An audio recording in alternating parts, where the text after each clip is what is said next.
It's one of those classic, half-true, half-myth stories. So let's clear the dust. All across the former Roman world, you'll find buildings that have stood for 2,000 years. Their cores made not of stone, but of solid, ancient concrete. The Romans were true masters of this material, pouring it not just into massive walls, but into columns, vaults, and even soaring domes. Take the Pantheon's dome in Rome, poured from concrete in the 2nd century CE. It still puzzles engineers today. Or look at Trajan's Market, a multi-story shopping complex that survived earthquakes, fires, and centuries of weather. Even the mighty Colosseum is at heart a skeleton of concrete, faced with marble and brick. When Rome fell, the Colosseum stood, used as a fortress for centuries. Even after a powerful earthquake shook it in the 14th century, and citizens carted away the stones, the concrete core stayed strong. Because, let's face it, monolithic Roman concrete is tough to demolish. But did the Romans actually invent concrete? Not quite.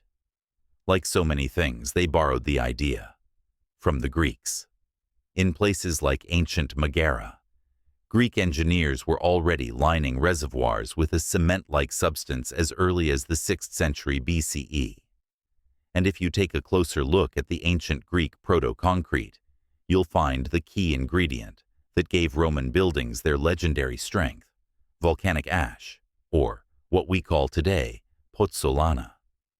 The Greeks dug it up from the hills near Puteoli, modern Pozzuoli, in the shadow of Mount Vesuvius. By the 2nd century BCE, Roman builders had perfected the recipe: lime, volcanic ash, tuff, pumice, sand, and pebbles.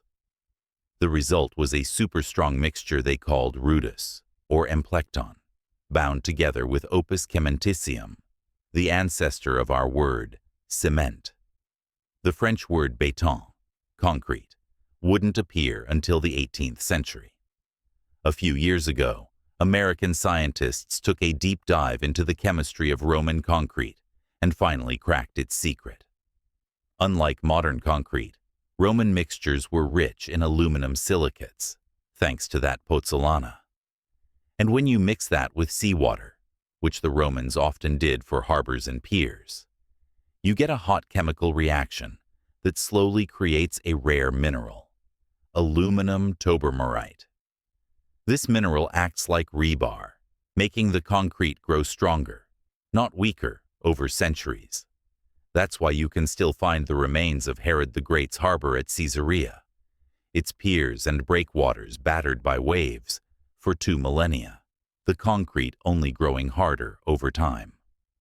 Scientists estimate that the harbor's construction used over 35,000 cubic meters of Roman concrete, enough to build a small city. The Romans didn't just innovate, they standardized. With their typical attention to detail, they regulated the ratios and recipes for different types of concrete, ensuring that their monuments would endure. And endure they did.